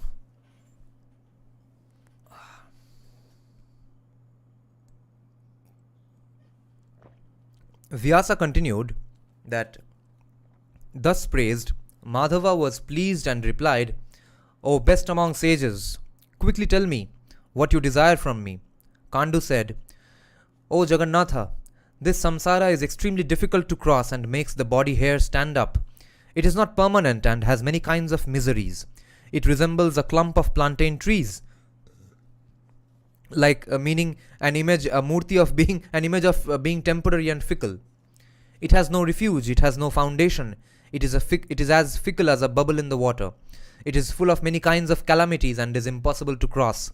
It is extremely terrible, confounded by your Maya. I have been wandering around in it for a very long time. With my mind attached to material objects, I am unable to reach the end. I am afflicted by the fear of samsara. O Lord of the gods, therefore I am now seeking refuge with you. O Krishna, save me from the ocean that is samsara. O Lord of the Daityas, Danavas and gods, I wish to reach your supreme and eternal destination, from which it is extremely difficult to return. The illustrious one replied, O best among sages, you are my devotee. Always worship me. Through my favors, you will certainly obtain the liberation that you wish for. O supreme among Brahmanas, my devotees, Kshatriyas, Vaishyas, women, Shudras and Antyajas obtain supreme success, not to speak of someone like you. Even if a Shvapaka devotee has proper faith towards me, he obtains the desired success, not to speak of others. Shvapaka meaning, do you all know? I think in Arthashastra I have read about Shvapaka. It probably means it's a group of lower caste or outcast people who used to breed dogs which were used for hunting, I think, as far as I remember, or they ate dogs, something like that. O Brahmanas, now this is again Vyasa speaking. O Brahmanas, the divinity who is affectionate towards his devotees said this: Vishnu's movements are impossible to understand, and he vanished from the spot. O best among sages, when he had left, Kandu was pleased in his mind. He gave up every kind of desire and regained his composure again. He controlled all his senses and no longer had any sense of quote unquote mine, M-I-N-E. He was free of ahamkara. With single-minded attention, he meditated on Purushottama. He was no longer smeared by attachment. He was not attached to the gunas and was serene. He was only established in the truth. He obtained supreme emancipation, which is so very difficult for even the gods to obtain. If a person reads or hears the account of the great-souled Kandu, he is freed from all sins and goes to the world of heaven. O best among sages, I have thus spoken about this karma bhumi. This is a kshetra for emancipation and is identified with supreme divinity, Purushottama.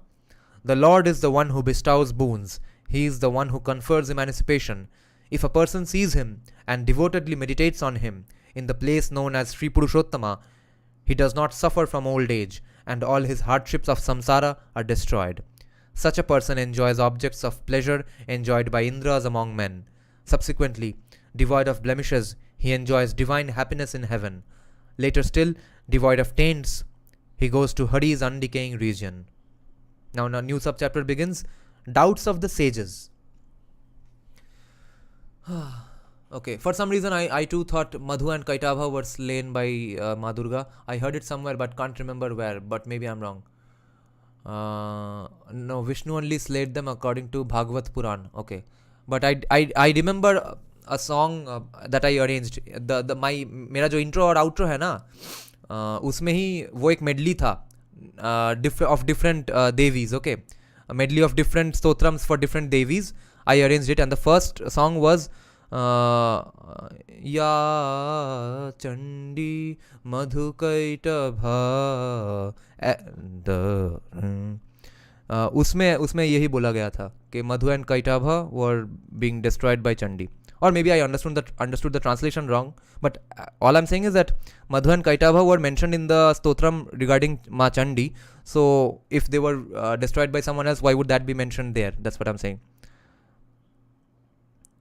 Daitya Dalani Ya Rakta Bija, that was also there. Rakta Bija. Okay, I can't remember. But the full song is given in my videos descriptions. Not this live stream, but other videos description. There, the first song you will notice, that's the Machandi Stotram. Okay, now doubts of the sages.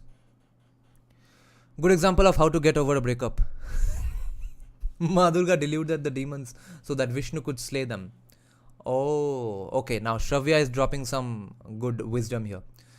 Ma Durga deluded the demons so that Vishnu could slay them. I see. Are you listening to classical music to include it in your future musical arrangements? I'm a huge classical music fan. I'm just checking out some new stuff because बहुत दिन हो गया new stuff सुने. I started listening to classical music since class 9 mainly because of class 9, yeah. Because of a Pakistani band called Mekal Hassan Band. Before that I was completely into rock and metal only. Mekal Hassan Band first made classical music interesting to me, and after that I have been only listening to North Indian classical mainly. But then Prasanna, जो Tamil guitarist हैं, I started to listening to him a lot. He is mainly Carnatic classical, and since then I've been listening to both Carnatic and North Indian classical equally. But now again, after many months, I'm again back to Carnatic classical a little, because my main strong point in arrangement is Western classical orchestral stuff.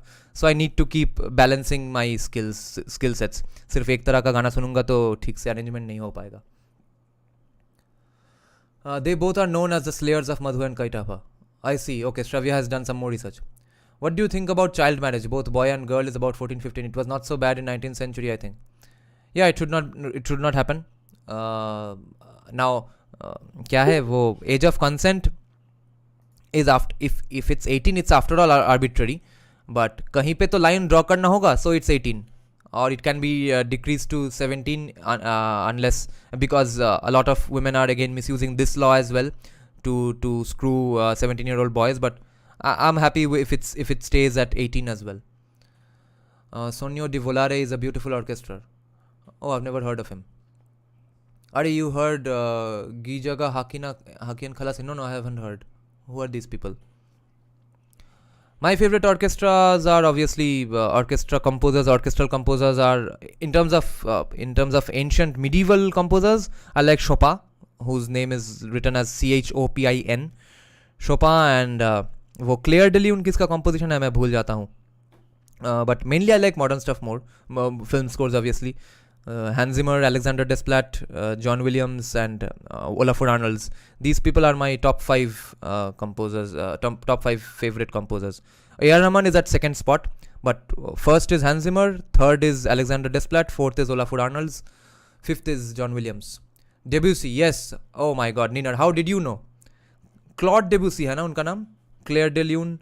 What Debussy? I forgot. Clair de Lune is one of my favorite composers. They are Coke Studio India songs. Oh, अच्छा कौन से भाषा में? कन्नड़ा में? अरे how do you guys all of you know this? Did you read the news about the same-sex love jihad protests in Rajasthan's Bikaner? No. Claude Debussy, right? Clair de Lune, man, what a composition.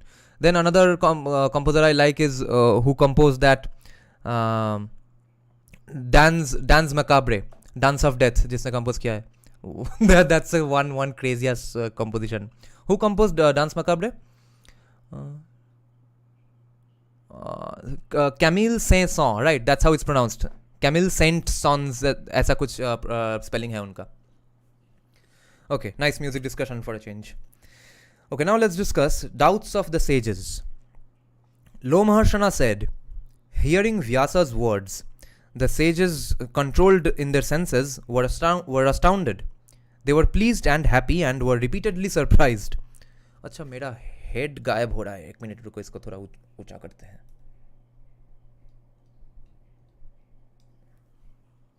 Okay. They were pleased and happy and were repeatedly surprised. The sages said, this is wonderful. You have described the qualities of Bharatvarsha and those of Purushottama Kshetra, known as Sri Purusha.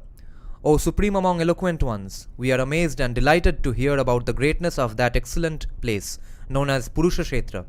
For a long time, we have harbored a doubt in our hearts. With your exception, there is no one else on earth who can sever that doubt. O great sage, we are asking you everything about the origin of Baladeva, Krishna and Subhadra on earth.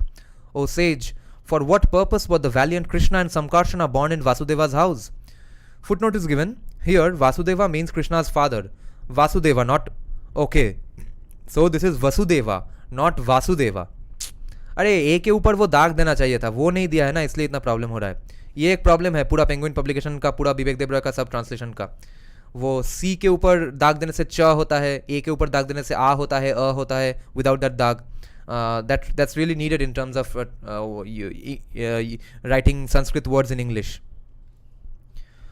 We are asking you everything about the origin of Baladeva, Krishna and Subhadra on earth. O sage, for what purpose were the valiant Krishna and Samkarshana born in Vasudeva's house? Was she also born in the same house? The world of mortals is without any substance. It is generally full of miseries and is exceedingly fickle. It resembles a bubble in the water. It is terrible and makes the body hair stand up. Residence in the womb is even more terrible. It is slippery with urine and excrement. It is hard, difficult, and full of miseries. Why did this appeal to them? For what task were they born on earth? O sage, O supreme among eloquent ones, tell us about this in detail. Tell us about their wonderful and superhuman conduct. The illustrious divinity is the lord of the gods and is supreme among the gods. Why did the intelligent one become Vasudeva in Vasudeva's house? The auspicious one is surrounded by immortals, ornamented by those who have performed auspicious deeds. Why did he abandon the world of the gods and come here, to the world of the mortals? He is the powerful and undecaying one who leads to the creation of divine and human species. Why did he invoke his divine Atman in a human body? He is the one who makes the wheel of humans whirl around, without any ailments. He is the wielder of the chakra and the mace. Why did he decide to become a human? He is the one who lords over the entire universe. Yet, he followed the conduct of a Gopa. Gopa meaning cowherd, Gopi is the feminine. The Lord Vishnu is the one who protects everyone. Why did he decide to do this? His Atman is in the elements. He is the one who creates and nurtures the great elements. He is the origin of prosperity. How was he born in the womb of a woman who wanders around on earth? Entreated by the gods, he conquered the three worlds in three of his strides and swiftly established the three categories and the three excellent paths. Footnote is given. The three categories are probably Dharma, Artha and Kama. The three paths mean Sattva, Tamas and Rajas, or Jnana Yoga, Karma Yoga and Bhakti Yoga. At the time of destruction, he drinks up the entire universe and assumes a form that is only made out of water. Everything in the worlds, visible and invisible, are in his Atman, in the form of a single ocean of water. He is ancient. His Atman is ancient. He is the one who assumed the form of a boar. Using the tips of his tusks, the destroyer of enemies raised up the earth. In ancient times, for Puruhuta's sake, the supreme among gods conquered the undecaying three worlds and gave them and the earth to the gods. Puruhuta's sake meaning Indra's name is Puruhuta. Okay. In ancient times, having assumed the form of a lion, he tore the immensely valorous Daitya Hiranyakashipu's body into two parts and killed him. Vishnu's man-lion Narasimha incarnation, obviously.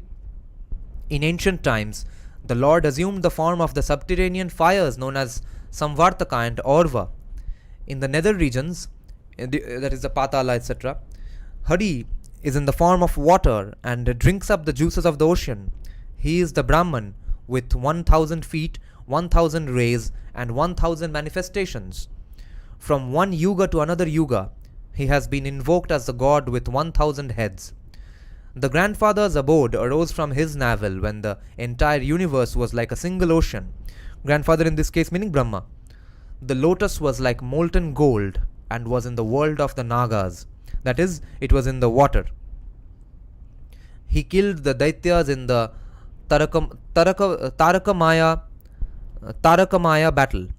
The encounter over Tara. So, Tarakamaya battle. He assumed a form that was of all the gods, wielding all the various weapons. With Garuda holding him aloft, he brought down Kalanemi, the demon killed by Vishnu. He obtained Amrita from the northern shores of the ocean. When there is great darkness, he lies down in eternal yoga. In ancient times, resorting to divine austerity, he gave birth to the gods through Aditi. The gods, the Adityas, are the descendants of Kashyapa and Aditi. When Shakra was in the womb and was assailed by large numbers of Daityas, he nurtured him there. Using his powers of yoga, he created regions and made the Daityas reside in the water. He created the gods and the lords of the gods and made Puruhuta the lord of the gods. He devised the rites of Garhapatya and Anvaharya ordinances. Garhapatya is the fire that burns in households. Anvaharya has various meanings, the simplest being the monthly sacrificial rites offered to the ancestors on the day of the new moon. Anvaharya. He devised techniques for the Ahavanya fire. Okay, Ahavanya fire meaning the eastern fire at a sacrifice. He devised techniques for the Ahavanya fire, the Vedas, the initiation for the sacrifice, the kindling, the consecration by sprinkling with water, the sacrificial ladle, and Avabritha. With the lower portion of his hand, he created the Havya shares of sacrifices. Havya is earmarked for the gods and Kavya for the ancestors. Havya. Okay, yeah, in Bengali we do use this word, Habbo. Habbo and Kabbo. He decreed the rites, RITES. He decreed the rites for determining shares at sacrifices and the rituals to be practiced during a sacrifice. He is the one who knows yoga. He is the one who determined sacrificial vessels, dakshina, consecration, charu offerings, mortar and pestles, sacrificial altars, kindling, meaning samagri obviously, soma, strainers for the soma. Okay, is it proper? Probably it's not samagri, right? Whatever is thrown in the fire is the kindling. that's not just the samagri, right? Samagri is everything included in the yagya. In the yagya is samagri. Strainers for the soma, the sacred frame around the fire, the objects required at a sacrifice. Okay, this is samagri. Spoons and everything else. For the best of sacrifices, he framed the rules for assisting priests, performers of sacrifices, and sacrificial animals. अभी भी sacrificial animals का बात हो रहा है. Through his own deeds, the Supreme Lord classified this in ancient times. Depending on the yuga, he assumes a corresponding form and roams around the worlds. He created Kshana, Nimesha, Kashthala, Kashtha, Kala, past, present, future, Muhurta, lunar day, month, solar day, year, season, and the 3 different kinds of measurements prevalent in the 3 worlds. Okay, if a long footnote is given. Kshana is a measurement of time with different interpretations. A second or an instant is accurate enough. Muhurta is 48 minutes. Nimesha is the twinkling of an eye, a minute. Kala is a small measure of time, but that measure is not consistently defined. In terms of astronomy, Kala is 1/60th of a degree, that is a minute. A kashtha is 1/30th of a kala. If used in the context of time, the 3 different kinds of measurements mean past, present, and future. If interpreted independent of time, they can mean length, breadth, and height. Okay. He laid down the principles of the development of lifespans and the signs associated with bodily beauty. He is responsible for the 3 worlds, the 3 gods, the 3 kinds of knowledge, the 3 kinds of fire, the 3 kinds of time, the 3 kinds of deeds, the 3 varnas, and the 3 gunas. Okay. So 3 gods meaning Brahma, Vishnu, Shiva. 3 kinds of knowledge means probably Rigved, Samaved, and Yajurved. The 3 kinds of fire are Ahavanya, Garhapatya, and Dakshinatya. The fire that burns in a southern direction. Dakshinatya. Okay, then the 3 kinds of knowledge ho gaya, 3 kinds of fire ho gaya, 3 kinds of time. Past, present, and future, of course. Okay. The 3 kinds of deeds. This probably means Nitya Karma, daily rites, Naimitta Karma, occasional rites, and Kamya Karma, rites performed for a special objective. Okay. The 3 varnas and the 3 gunas. Sattva, Rajas, and Tamas.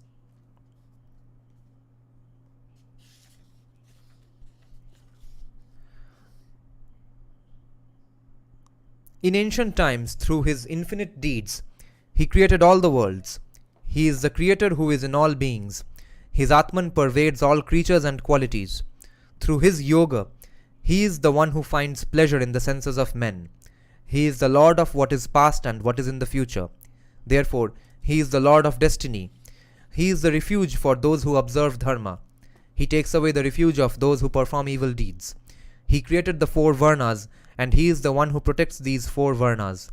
He is the one who knows about the 4 kinds of knowledge, meaning the 4 Vedas.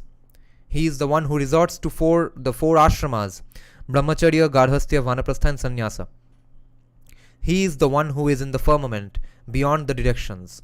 He is the intervening space between the earth, the wind, and the fire. He is the light of both the sun and the moon. He is the Lord of Yoga. He is the one who roams around in the night. He is said to be supreme radiance. He is said to be supreme austerity. He is said to be supreme among the supreme. He is the supreme Paramatman. He is the god of the Adityas. He is the Lord who is the destruction of the Daityas. He is the destruction that comes at the end of a yuga. He is the destruction that brings an end to the worlds. He is the bridge that acts like a bridge to the worlds. He is the sacrifice and the rituals of the sacrifice. He is what is known by those who know about the Vedas. He is what is known by those who know about the Vedas. The Lord is the power in the Atman. Among those who are amiable, he is Soma. Among those who are fiery, he is as radiant as the fire. Among all those who are like Shakra, he is their Lord. He is in all ascetics in the form of austerities. He is humility in those who follow good policy. He is energy in those who are energetic. He is the image for those who want to revere the image. He is mobility amidst those who are mobile.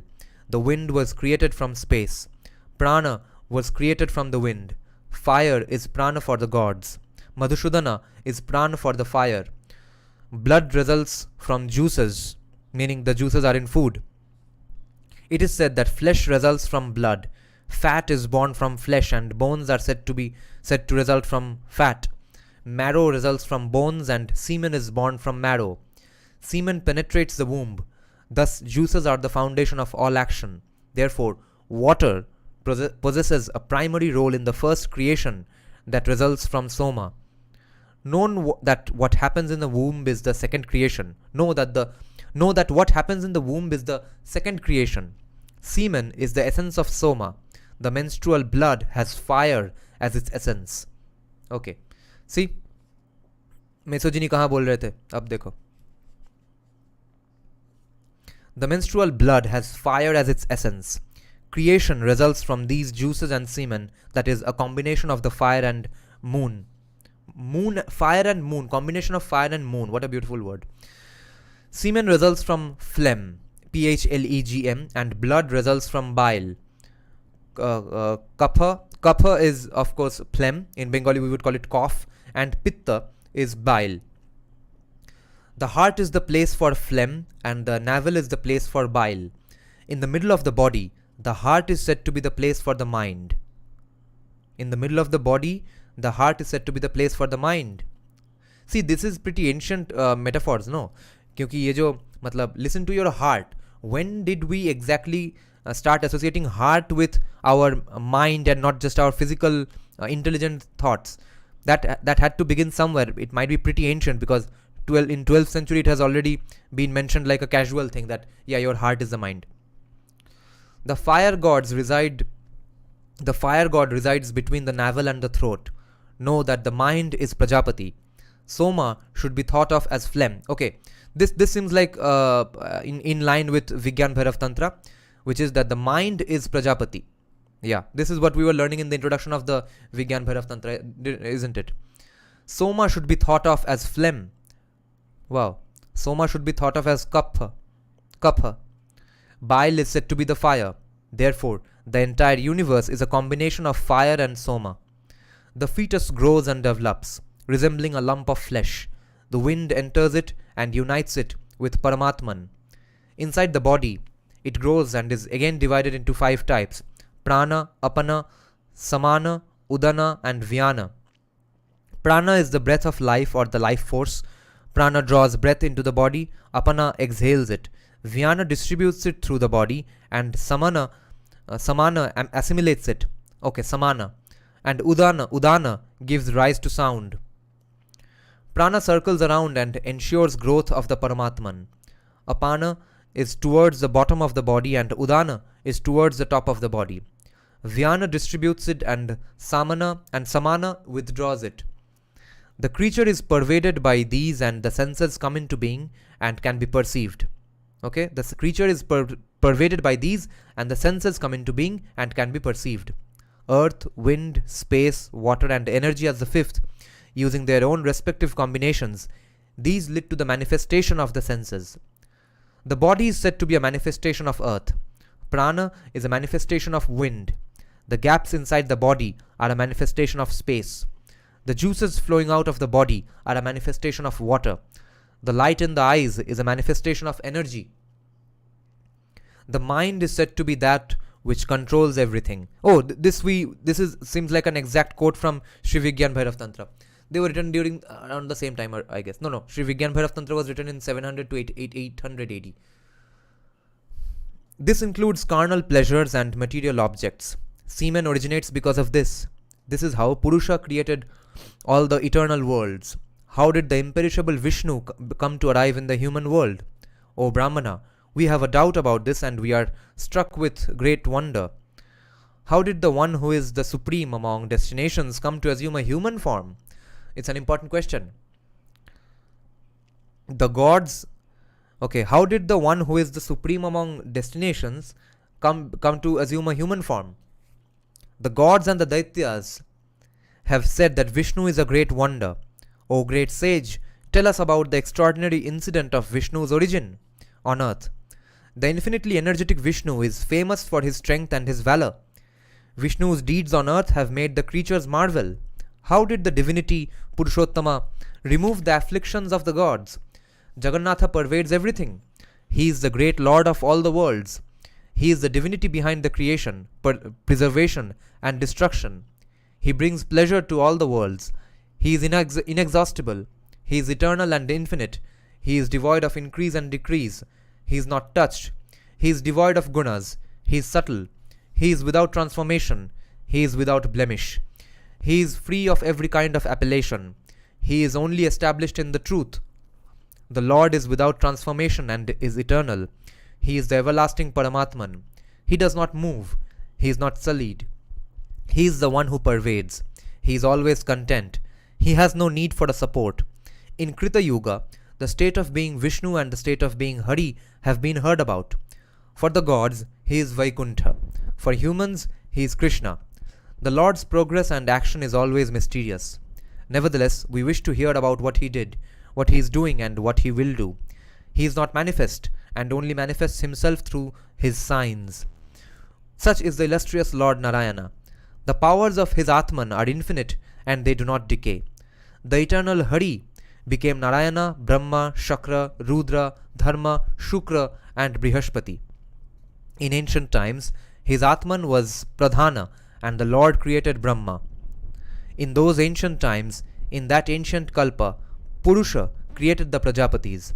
Such is the illustrious Vishnu, the Lord of all the Lord of all the lords of the worlds.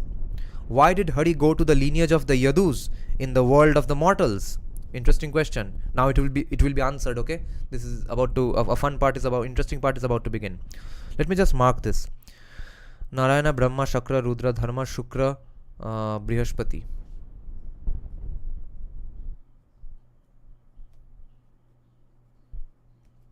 Okay, now we will get into a deep question. This answer is important. Let me just have a sip of coffee before that. Same thing with Bible, where in the English version it says heart, yet in the original ones it says levav, meaning the center of logical and rational thought.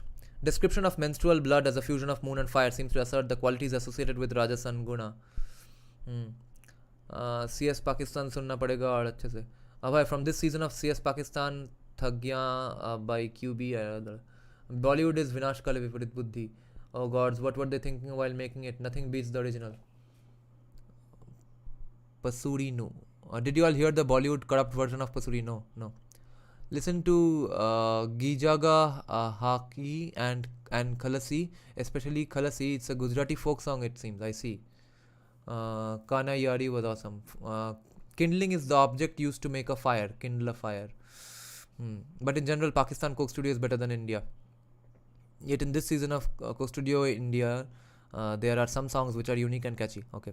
Pakistan Coke Studio and Indian Coke Studio, I would say, are these days almost the same, but the earlier first 5 or 6 seasons of Coke Studio, when in India no one even had heard of Coke Studio, tab Pakistan mein jo Coke Studio hota tha, that was way better. Not the first season so much, because the mixing quality was not that great, but when Javed Bashir came into the fold, he sung many songs with 2 sisters. क्या नाम है उनका भूल गया, Zainab and something. वो मुझे बहुत पसंद आता है. That was second or third. And in season 1 of Coke Studio, the best song was Rahat Fateh Ali Khan with the original band. I think उस band का नाम भी मैं भूल जाता हूँ. Not Nuri, probably Nuri. No, not Nuri. Sayoni was by Nuri, right?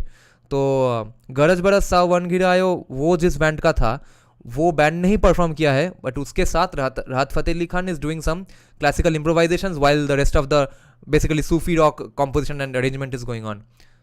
But main attractive part for Pakistani Coke Studio for me is the drumming, because Gumby is Pakistan's best drummer, and Gumby is the in-house session drummer for Coke Studio. The other great drummer from Pakistan is Waqar, who played the drums in Mekal Hasan Band's first album, which came out when I was in class 9.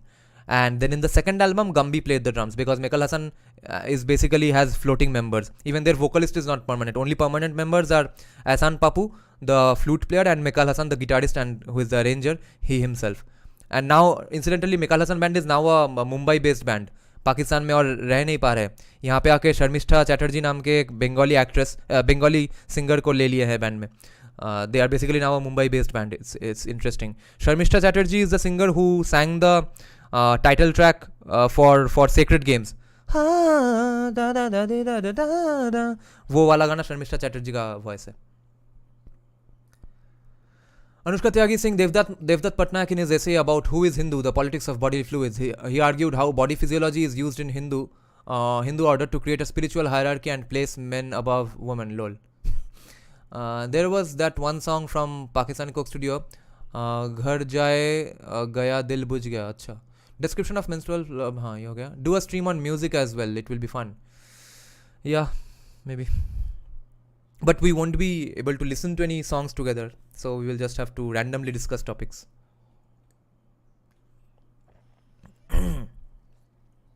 Okay, now the answer, okay? कि ऐसे एक being, ऐसे एक देवता कैसे अचानक मनुष्यों के जगत में आ पहुंचे and क्यों आ पहुंचे. So incarnation in the Yadu lineage. Vyasa said, I bow down to Lord Vishnu, the Vishnu who is the Lord of the gods, the ancient Purusha who is eternal and without decay. I bow down to the one whose Atman has four vyuhas, the one who is with gunas and without gunas. I bow down to the one who is the best and the greatest, the one who should be worshipped, the one who is infinite. I bow down to the one who constitutes all the different parts of the sacrifice, to the one a person seeks to know through the Vedas. There is nothing superior to him, there is nothing greater than him. He is the unborn one who pervades everything in the universe, mobile and immobile. It is said that he is the creator of this universe, who appears and disappears, is visible and invisible. It is into him that it is withdrawn. I control myself and bow down to Brahma, the original God. I bow down to Vishnu, who always possesses a single form. He is without transformations and triumphs over everyone. He is the pure and eternal Paramatman. I bow down to Hiranyagarbha, meaning Brahma, and Hari and Shankara. I bow down to Vasudeva, who has the essence of creation, preservation and destruction within him. Vishnu's nature has but a single form. He is gross and he is subtle. His forms are manifest and unmanifest. I bow down to him. He is the cause behind emancipation. Vishnu is everywhere in the universe. He is the root cause behind the creation, preservation and destruction of the universe. He is the Paramatman. I bow down to him. Achyuta Purushottama is the foundation of the universe. He is smaller than the smallest of particles and exists in all beings. The vibration. I prostrate myself before him. His form is pure jnana. He is without blemish and is the supreme objective. Those with confused vision see him established in material objects. Vishnu is the one who devours the universe. He is the Lord of creation and preservation. The Lord of the universe is without a beginning. He is without birth, without decay, and without destruction. The illustrious grandfather born from the lotus was earlier asked by Daksha and excellent sages. I will describe his reply. He is the one who purifies the three worlds by uttering the Rig, Sama and Yajur hymns through his lips. I will bow down to that Lord, Brahma, who emerged from the single ocean. The large number of asuras and humans certainly follow his instructions. I will describe completely the view of Brahma, whose birth is not manifest. The illustrious divinity Narayana is the one who initiated creation by causing Dharma and the others to manifest themselves. The sages who know about the truth speak of water as Nara. Since that is where he was lying down earlier, he is known as Narayana. The Lord pervades everything. This divinity has Saguna and Nirguna form. He is the Brahman and is established in four forms. One image cannot be discerned. The learned see it as white, with a blazing garland of flames. White but blazing garland of flames encircling the image. This is the form supreme yogis are devoted to. This form is both distant and near, and should be known as one that is beyond the gunas. This is known as Vasudeva, and can be seen if one no longer has a sense of ownership. This form does not have appearance, color, or any other kind of expression. It is only based on what is conceived, and is always pure and well established, with but a single form. The second form, known as Shesha, is in the nether regions, and holds up the earth on his head. It is said to be tamas in nature, since it has assumed the form of an inferior species. The third form undertakes tasks, the protection of the subjects, and other such things. This form, which establishes dharma, should be known as one that has an excess of sattva. The fourth form lies down in the water on a couch that is a serpent. This form has the guna of rajas and always creates.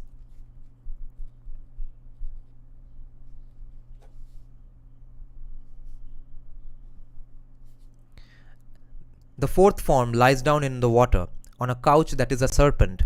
This form has the guna of rajas and always creates. Hari's third form is always devoted to protecting the subjects. This form always establishes dharma on earth.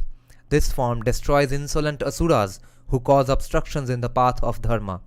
This form saves gods, gandharvas, and all those who are devoted to protecting dharma. Whenever there is a decline in dharma and adharma arises, this form creates itself. That is, with some minor differences, this is a repetition of Bhagavad Gita. Okay. In earlier times, this assumed the form of a varaha. On a single tusk on its snout, it raised up the earth as if it was a lotus from inside the water. He assumed the form of Nrisimha and killed Hiranyakashipu, Narsimha. He brought down other Danavas, Viprachitti being the foremost. Assuming the form of a Vamana, he used his Maya to restrain Bali. He strode over the three worlds and defeated Diti's sons. The powerful one was born in Bhrigu's lineage as Jamadagni's son. Remembering his father's death, Rama killed Kshatriyas. This is Rama probably, right? और Rama. क्या होगा ये बताओ तो? अच्छा ये बोल रहा है कि ये परशुरामा है. Oh, okay. I see. So Rama only. Remembering his father's death, Parashurama, killed Kshatriyas. He became the powerful Dattatreya, Atri's son, and taught Ashtanga Yoga to the great souled one who was known as Alarka. The divinity became the powerful Rama, Dasharatha's son. In a battle, he killed Ravana, who causes terror in the three worlds. The Lord of the gods, the Lord of the universe, slept in that single ocean of water for 1000 yogas. The Lord's couch was a serpent. He was asleep in yoga and was established in his own greatness. Okay, asleep in yoga also is something what I learned in the introduction to Sri Vigyan Bhairav Tantra, which is the Nidra phase. The three worlds and the universe. Okay, so he was asleep in yoga and was established in his own greatness. The three worlds and the universe, with its mobile and immobile objects, was inside his stomach. The Siddhas and Maharshis, who were in Janaloka, praised him. A lotus manifested itself from his navel, and its ornamented petals were the directions. It blazed like the sun or the fire, and its filaments were like mountains. The filaments on the flower were the grandfather's excellent abode. The four-faced god of the gods, Brahma, originated there. At that time, two Danavas, Madhu and Kaitabha,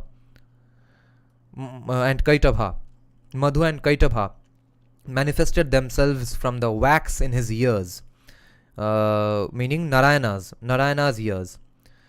They were immensely strong and immensely valiant and tried to kill Brahma.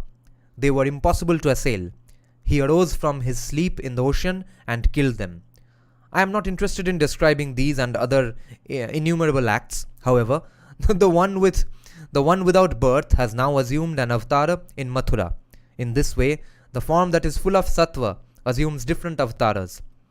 This is known as Pradyumna and is engaged in protecting tasks. It is established as a god, as a human, or as an inferior species, and depending on Vasudeva's wishes, always assumes that respective nature. When it is worshipped, it bestows the desired boons. O supreme Brahmanas, I have thus described what the Lord has already done. Vishnu has now become a man. Listen to what happened next. Okay, this is where this subchapter ends. Next subchapter is called Hari's Incarnations. Okay, so next day when we do Hari's Incarnations, we will have to do a bit of a recap from here because it's a continuation of a conversation. Let me check some comments. Devdutt Patnaik just imagines things up. It's not worth reading any book of his. I know, I was just pointing out his absurdity. Yeah, he's also kind of like Raja Ram Mohan Roy. He just name drops things. Nityananda Mishra has exposed his Sanskrit mistranslations. Yeah, even Rajiv Malhotra. He's student of Wendy Doniger, who uses Freudian psychoanalysis to interpret Hindu texts.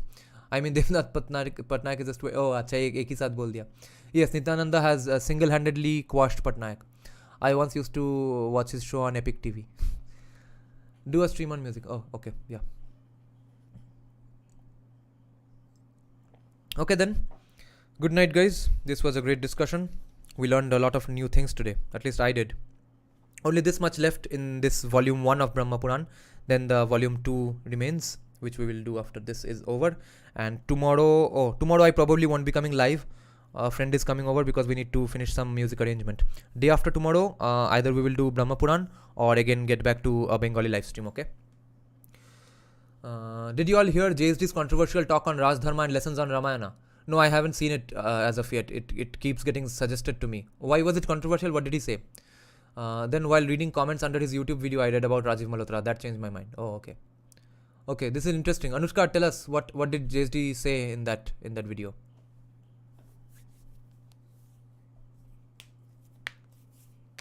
Ninar, what did he say?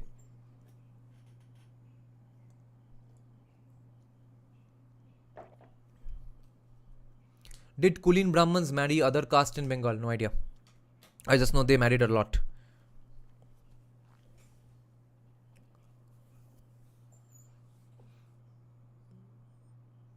You are Brahmin yourself. You should know these things.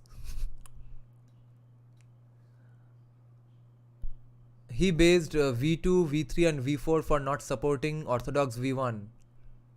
Bashed. अच्छा V2, V3, V4 क्या है? अरे इतना short form दोगे तो कैसे चलेगा बाबा? Orthodox V1, V2, V3 क्या है?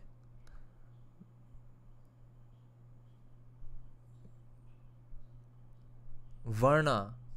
अच्छा देखते हैं. He bashed Varna 2, Varna 3 and Varna 4 for not supporting Orthodox Varna 1.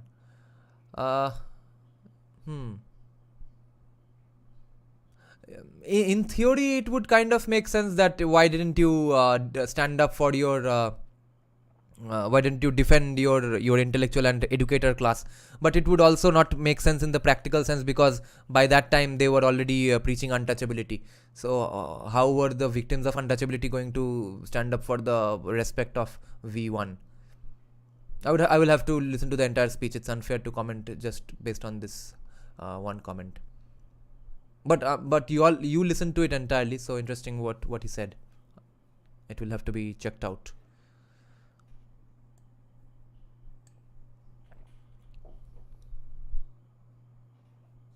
He said that the British introduced equality in India.